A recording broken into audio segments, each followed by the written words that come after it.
Ben, they're imprinted on the body wall. They are, right? Brother, struggling. Now, how you guys doing, though? I know we really don't have that much time, but I'm gonna try to get into it. Whew. I look forward to moments like this, man. Same. Where I get to talk and share with you guys. And most of the time, it just be like things that I experienced over the years. Other times, it just be things that I've come across. But last Wednesday, we were praying about discipline, right? And something I came across. I'm gonna read it again. For the people that were there on Wednesday, you probably heard it already, so just bear with me. So it goes. Discipline in the Greek translation means enkratia, right? Which is E-N-K-R-A-T-E-I-A. And it comes from the root word krat, which means to denote power or lordship. Self-discipline means to exercise power over oneself. It's the ability to keep oneself in control. The word indicates self-mastery over inner desires, thoughts, actions, words. It's a control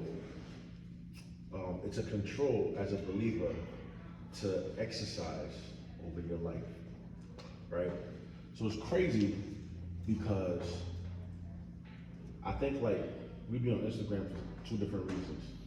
I be on Instagram because there be people on there preaching. Whoever gets that. Whoever be seeing those preaching that they be doing on there? You know, sometimes it be wild, right? So the things that we say, right? Because you guys know the title of the year is what, leveling up, right? Well, it's level up is the actual title. So let's just go with that, level up, right? And level up means to what? Prove yourself in some simple way. Right? But in order to improve yourself, how many of you guys play sports here? How many of you guys practice after practice? What? And before. Practice after practice, before practice, and when everybody is sleeping, you're still putting in work. And when everybody's sleeping, Right? I'm not coping. Right. But then there's like the ones that we go to practice, you conquer, right? Go straight to bed. Careless about anything else that's happening. Then there are the people that also go to practice, before practice, then after practice, and are on a strict diet. Right? See, I don't know about that. So now check this out. The level of discipline they have for their bodies is insane, right? That they watch everything that goes in, they count calories, they know how many calories they're going to burn, right? Michael Phelps, right? I think probably the greatest athlete of all time. Let me get through it. Michael Phelps is the greatest athlete of all time because, do anybody know the amount of calories you take in daily? Like 2,000? 2,000, right? At most, for the day, right? I mean, not me, the average person. That's crazy. Michael Phelps consumes 22,000 calories in the morning, In the morning? and evening. That's Point exactly. Now see how you now all of a sudden now you're like, I don't know about all that, right? The reason being the amount of stress you put on your body to swim is ridiculous. You literally burn everything you ate after maybe 6 laps. And they just keep going all day. So they don't just get in the pool and just be like, right? Right? So just think about that for a second. The level of discipline that goes into it, right? He knows what he's supposed to eat in the morning. He knows what he's supposed to eat in the afternoon. He knows what he's supposed to eat dinner time. But he works out before breakfast, after breakfast, before lunch, after lunch, before dinner, after dinner. So if you jump in the pool with Michael Phelps, what do you think is happening? He's on the court though. And we could really, all go against them at one time. And we will fail miserably. I don't give Do you know why? Half of us will not make the race because of cramps. Right? Some might drown because they actually jumped in the water not realizing they couldn't swim. Right? You just saw competition and you're like, I got this. Right? So just think about that for a second. But it's a level of discipline, right, that brings out the greatness in you. God has instilled in you a disciplinary action, which is the Holy Spirit. Right? So that disciplining action that he has inside of you is how you're supposed to move. You're to be so disciplined, right, that when you walk out of the house without praying, it should be a problem. Something tells you like, maybe you should just go back. Right? There's a covering that you have in your house, especially like in your room. I don't know what y'all be doing in your room, but I need that to turn that place into a place of prayer. Amen. You understand? Because that room is a portal to heaven. I'm gonna say it again. Your room becomes a portal to heaven. Who knows my younger sister? Marilyn. She's on the mission trip. She's the one that's, yeah, my younger sister. I didn't know you were yeah, right. So, Marilyn, I'm inhabiting her room right now. Right? But I'm gonna tell you something crazy. First day I walked into her room after she left, I was playing gospel and I started crying. And I was like, what did she leave here? And it's when I realized the first 2 weeks when she came from Africa, she didn't leave the house. She stayed in the house for 2 weeks. One, because it was protocol. Two, she just needed to thank God for everything. She came because they found lumps in her breast. She left with no lumps in her breast. Amen. You understand? To believe that you can actually attain it is part of the discipline. It's reconfiguring the mind to believe that that very thing that you're believing God for has already happened. That's what God does. When we truly submit all that we are to him, he changes everything about us. You realize your friends start to disappear because they're not going the same route you're going. You realize that peer pressure is no longer something that you're affected by. People could call you like, nah, you being weird. You be like, that's cool, bro. I'm good, right? I always say this. Imagine the day you decided, yo, it ain't gonna hurt. Let me just go to this party. And while you're in there doing the Willie Bells, that's the day God comes. Imagine the day you decide that you're gonna go to the party and you're getting your dance on is the day God comes.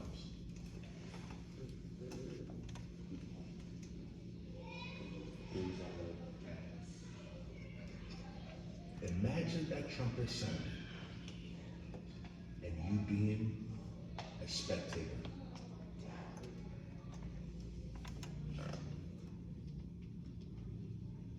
I'm gonna let that sink in for a second. The trumpet sounds and you're watching everybody else.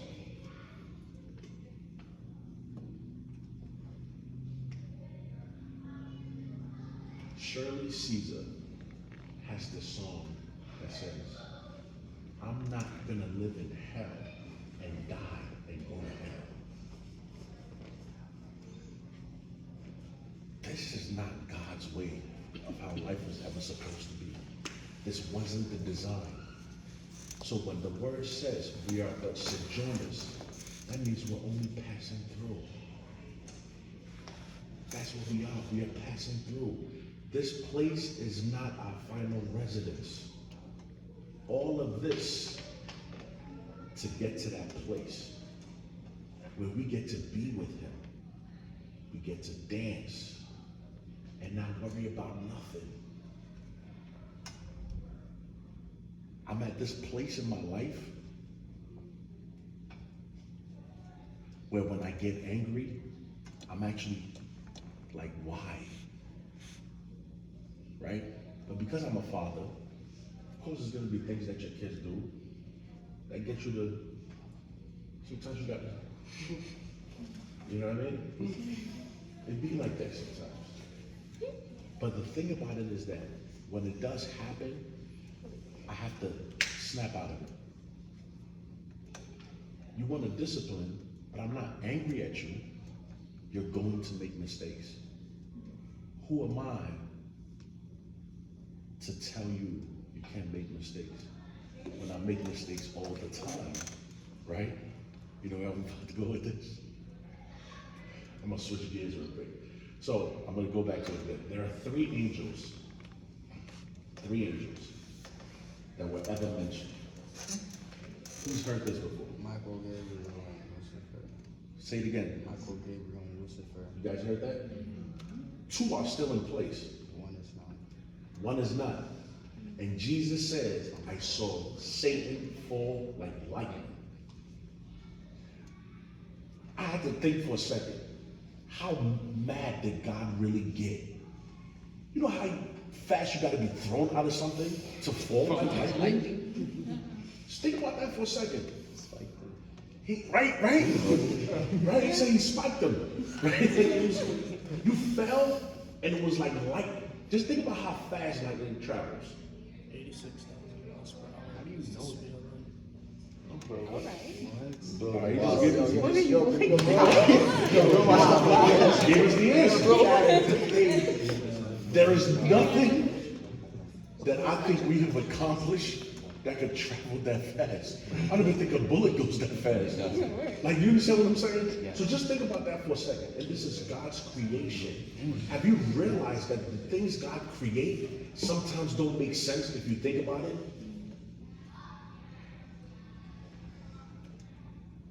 A tree gets cut down. If you leave the root in the ground, this what's gonna happen. It's gonna grow back. Nobody has to do anything to it. It's an order of how God has ordained certain things. So if you remember in the beginning, he spoke and it became, right? Everything he said for that thing to do, it did. Thousands and thousands and millions of years, it's still obeying that one command. The nerve of us to think who we think we are. When God has already given you a blueprint to how your life is supposed to go. And we constantly, you heard the song, 77 times 7 is how many times we break God's heart. And still, he wants to hear from you. He said these things at the creation. The storms still obey the voice of God. Human beings are so defiant. You realize we live on an earth that only human beings are the ones that pay to live on this earth?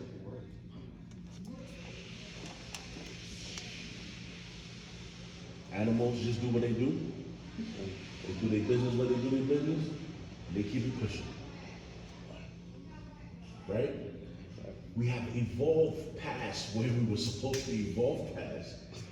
And we have created this thing that is like, if you don't have this, your life is not great. Like Tony the Tiger. Right? But the life God has given you has a purpose. It has a purpose. There are things that are written in the Bible that if you take your time to go back and read them, it does something to you.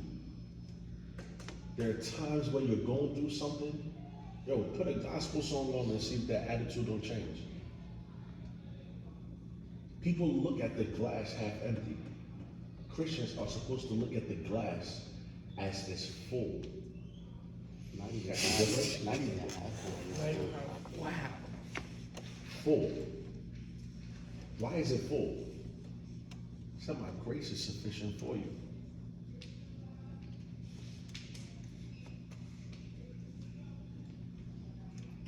You realize we're also the only creatures that bring yesterday's problems into today?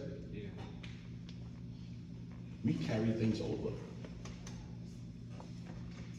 If you don't believe me, look at the Israelites on their travel. He told them, don't carry nothing into the next day, because the next day I will provide again. Right? When you think about that, God wasn't saying anything crazy. He just said, trust and believe and depend. That's it. And I will do the rest. But we are creatures of habit. We complain, we nag, nothing is ever good enough. That's why it says nothing is ever good enough. You have to pay taxes.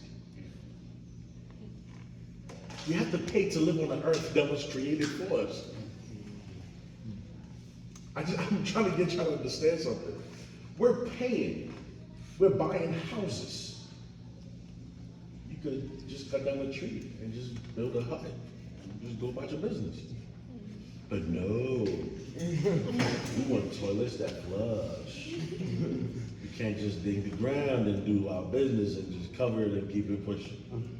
Right? We don't want to fertilize the ground. We just want to just flush. We don't even want to know where it goes. Right? We just, right? We have this, what do you call it? This sense of like privilege, like we're supposed to, entitlement, like we're supposed to. For my sneakerheads, every sneaker come out, they're like, ooh, I don't need this, but I want it. Right? I don't need it, but I want it. Right? We get into that. We constantly want. If you realize, everything God says is about the need. Your wants are things that you desire. Your desires has no place in God's kingdom. Unless your desire is to desire after Him. I think the last time we were here, I was talking about nothing that you have been given, God has given the authority for it to fulfill you. That's why billionaires kill themselves. All the money in the world, still pick up a gun. Game over. Because anything materialistic or anything that man has created, it don't matter how many of them you have. Why do you think people that are like car fanatics just keep buying cars? Because it's never good enough. It doesn't fulfill anything. And who wants to buy a car that every time you press the gas, you gotta go to the gas station? Right? But that's what these things are. They're material. But the only thing that has the ability to fulfill you is God Himself. So discipline has a lot to do with our perspectives and the way we see things. You have to change the way you see things. You can't be a Christian and still doing the same thing you were doing when you first became a Christian. That's not growing. If you're still throwing temper tantrums at this age, that's not growing. If you have an attitude while grown-ups are talking to you, not growing. I heard a teacher tell a student, you still in the hallway? And the words that came out of the student's mouth It was like gunshots. Like I had to stand still. I'm like,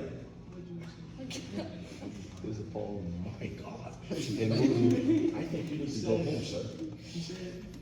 Because there is nothing anybody can do for you. You need a hug.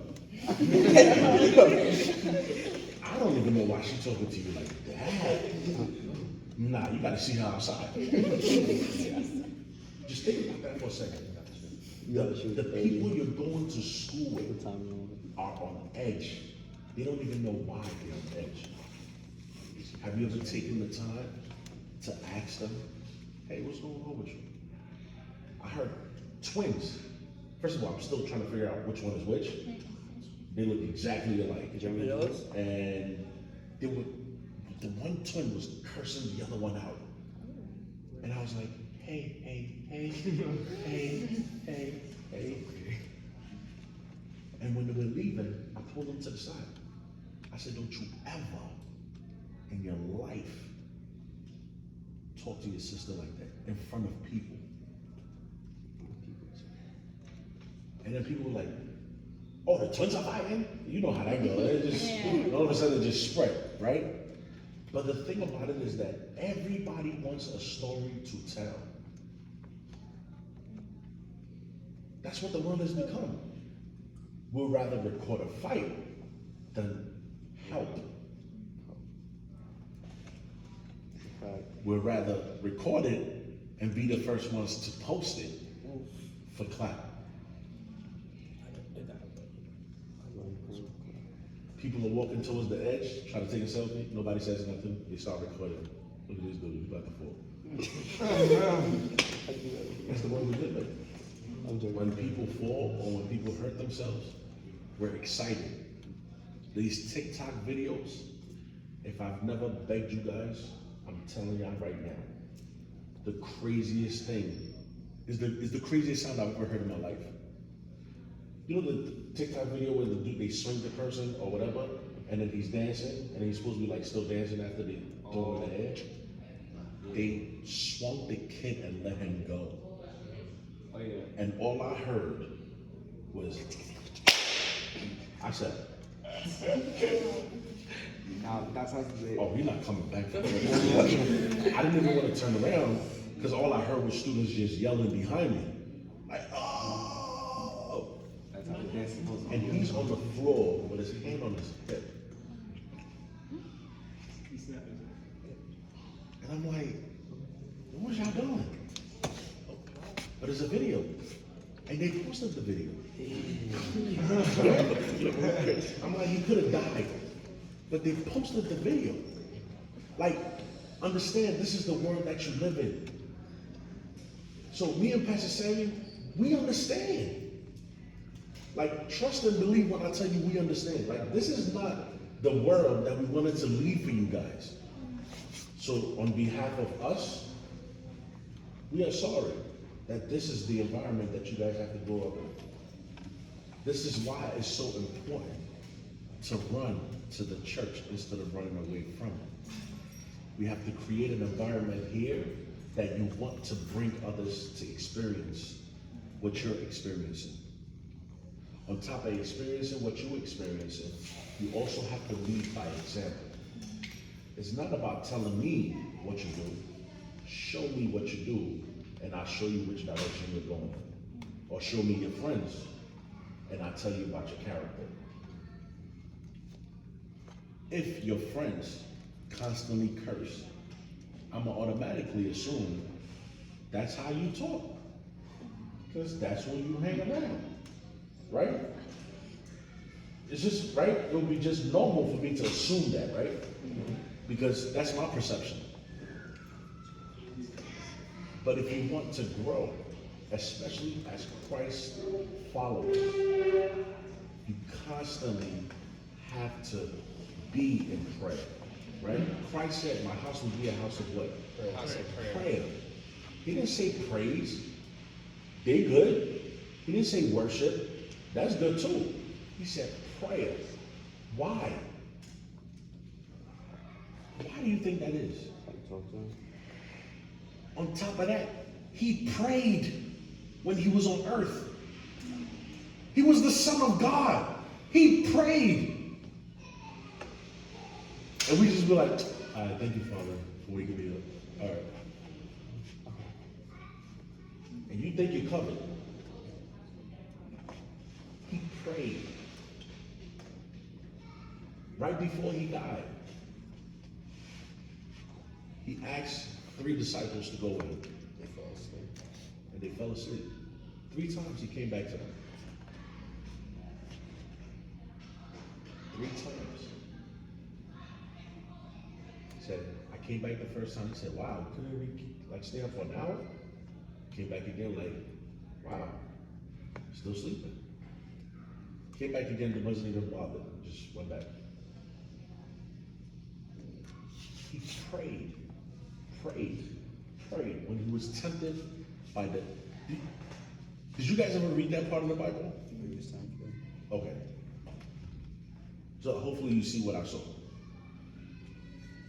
He was pointing to things that already belonged to him and was telling him he would give it to him. The devil was pointing, said, I will give you all of this if you bow your knee. He ain't create nothing. But Jesus was there during creation. So wouldn't it be, if I'm the Son of God, this already belongs to me? That's what he does. Somebody who has no power over you is going to use the very things you already own against you. How do you resist? Pray. It says, Christ is my firm foundation, the rock on which I stand, everything around me shaking. Right? You guys heard that song? No. I put my faith in Jesus. Oh, wait. He's never let me down. Faithful through generations. No. He won't, nobody's ever, No. he won't fail. He won't fail. You guys ever heard that song? This is a beautiful song. Because the rock on which you build your house can stand against the test of times, and nothing will harm you. I stand with him, so when I go through the storm, I know I'm gonna make it to the other side, right? That's what he does. It's not difficult. It gets challenging at times. But you have to change your vocabulary if you're trying to see God. I want to read something to you. I had it open for a long time too. So, Matthew 5 is actually one of my favorite verses. The whole entire Matthew 5. And I'm going to read you bits and pieces. It said, now Jesus saw the crowd. He went up into the mountain and sat down. His disciples came to him, and he began to teach them. He said, blessed are the poor in spirit, for theirs is the kingdom of heaven. Blessed are those who mourn, for they shall be comforted. Blessed are the meek, for they shall inherit the earth. Blessed are those who hunger and thirst after righteousness, for they will be filled. Blessed are the merciful, for they shall be shown mercy. This is my favorite part right here. Blessed are the pure in heart, for they will see God. Your heart, how you discipline your heart, should only be about chasing after the heart of God. And if you want to see God, you have to be pure in the spirit. What does purity mean? That is all good intentions to which this body drives everything you do. Can't have not one malicious intent. What's this up? Oh, I thought you were saying something. And then it says, blessed are the peacemakers, for they will be called children of God. Then I'm gonna jump down to 14. There's another figure 1:1. It says, you are the light of the world. A town on a hill cannot be hidden. When you start to discipline yourself, you realize that you carry a light within you. Have you ever tried to like cover a light? Yeah. How did that work out? Put a pillow over it. Ooh, true. And what happened? It works. Like a flashlight? You put like an iPhone light, something like that, on a pillow. Anybody try to hide a light before? Yes. Yeah. I've heard How light, just regular light, like no, like the actual light. Like a light Sun? bulb? Yeah, like sun? Yeah, like Oh, you have never a sun, the mind. light, any type of light that is Never mind. really like a light, No. and you try to hide it. What happens? You can't do Microfibers side of what you're doing. This guy's going to science class right now. Yeah. The microfibers. Get a load of this guy. I say that, so I say that because if you can't hide the light that is within you, whatever made you think you was meant to blend in? If you can't hide the light within you, what made you ever think you were supposed to blend in?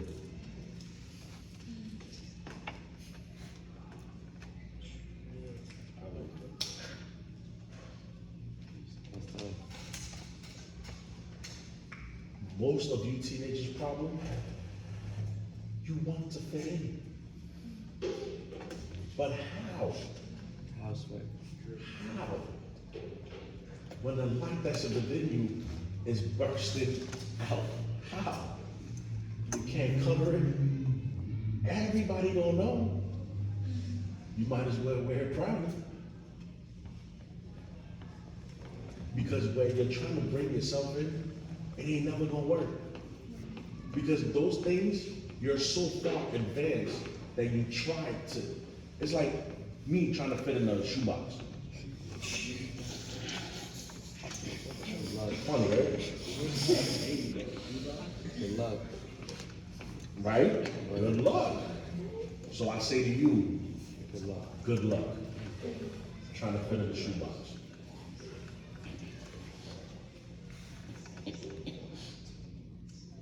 And next week, let me know how that works.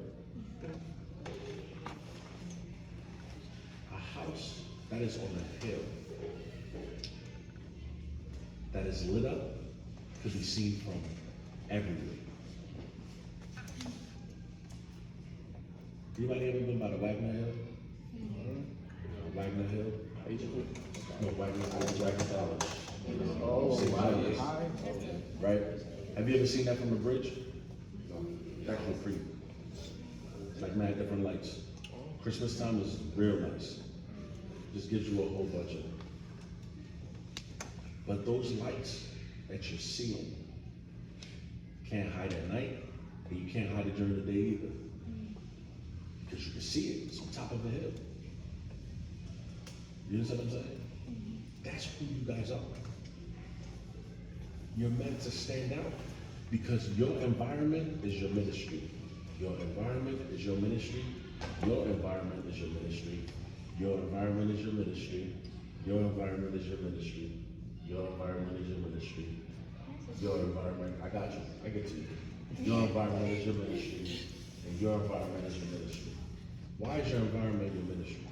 Because it surrounds the people who you're with, kind of has an influence on who you come, as you said. You're supposed to be the light in my darkness. Exactly. Because that place where you are, I can't come to Brooklyn. I can't go to Curtis. I can't go to Eagles Academy. How you know? I can't go to Curtis High School, once again. I can't go to New Ventures. I can't go to Port Richmond. What school again? What school again? I can't go to Tottenville. I can't go to more, right? What is that? Huh? Farrell. I can't go to Farrell, right? I can't go to all these places, but you guys go there, right? So be the light for that school. I currently want to go to Chris. I do not like that school. This is very good. Sponsored by Nike. What else do you expect? Freshman, bro. Yo, Not too much, not too much. Kurt's going to football season. But with that said, where you go, you're so worried about Nike. They don't pay you. You don't even got Nike on. I got Nike on. You got crumbs. You got crumbs. Wow. You understand what I'm saying? You understand what I'm saying? That's where your ministry is. So when you go, this way is, what's your school you go to? Tyler? So that's your ministry. Because Tylerville is huge. 4,000, 4,500 students. It's a town by itself. It's a town. I walked into the school and they got lost immediately. And I'm a grown up, right? So I want to bring it back in. And the last thing I want to read is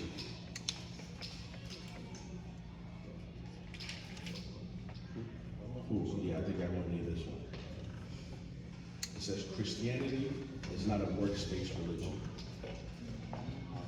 It can't work.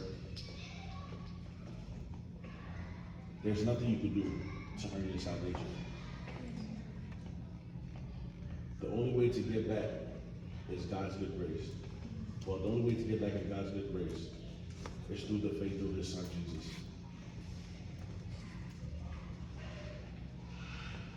Faith accompanied with works.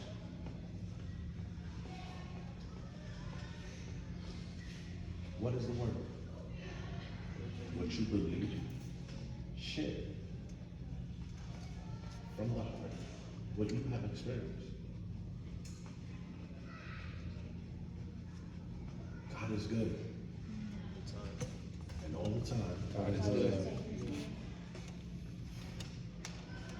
I don't do this because it's cool.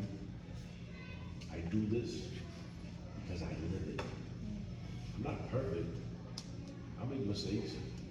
There are times that I am. I'm a parent. I have to have grace. Therefore, if I give grace, please give grace back. Eh? It don't always work out all the time, man. And a 17-year-old and a 10-year-old doesn't really help, man. You have some eyes in me right now, looking at me. Right? But that's what it is. But just know that through it all, God will carry you through. Pray. Read. Surround yourselves with people that are doing the same thing you're doing. Surround yourselves with people that are doing the same thing you're doing. If they pray, pray with them. If they read it, read with them. Because you got to think about it. It says one shall chase 1,000, two shall chase what? 10,000. God's math doesn't add up. But that's the beauty of it. Because He multiplies just because you did something. Like, He just multiplies. And He chooses who He has favor on. So don't look at what other people are getting and be like, oh, I want to be just like that. No, God has a purpose for your life. Your life. He said, before you were formed in your mother's womb, I knew you. So you are fearfully and wonderfully made. And that's where we will end today. Is there something you wanted to say? It's about what you said that talent built on the hill cannot be hidden, right? I never really thought I could, and I would always try to, but I never could. And it wasn't until when I fully gave my life to Christ I understood that I had to be a light, and that what you go through in life, you can, what you learn, you can teach others and help others and be their light, and their light is hope. Amen. How many people know, and we'll cap off with this, how many people know that what you go through and your experiences, it's not for you? Oh. Your trials and tribulations are not for you. Can you explain that? Okay. It's for the people. This is not my life. I'm just giving you a whole bunch of scenarios. Never sold drugs in my life. Drug dealing, sold drugs, lived, right? Got into a whole bunch of stuff, right? And then what happens? I end up giving my life to Christ. But everything, the experiences that I've been through, it's not for me. It's for others to be where I'm at. So who can I reach? Drug addicts. Because that was my life. You see what I'm saying? So where you are is where your ministry is, which comes back to that, right? So places that I can't go, you could go. Does that make sense? Exactly. But your testimony is for other people. We're gonna bow our heads. And I'm gonna ask you to do this. You ready? I'm gonna ask you to pray. Only because you're coming up for Wednesday. You good? All right, let's bow our heads.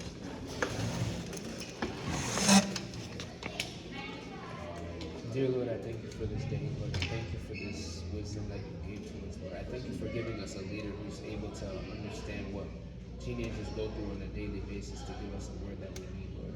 Thank you for continuing to give us the consistency and the discipline to continue to come to your house on a Friday night when so many people are somewhere else doing other things, Lord, that you give us the discipline and the want to learn more about you, Lord. I pray, Lord, that as we learn this word, that we're not going to walk out this door and just forget everything that we were told, Lord.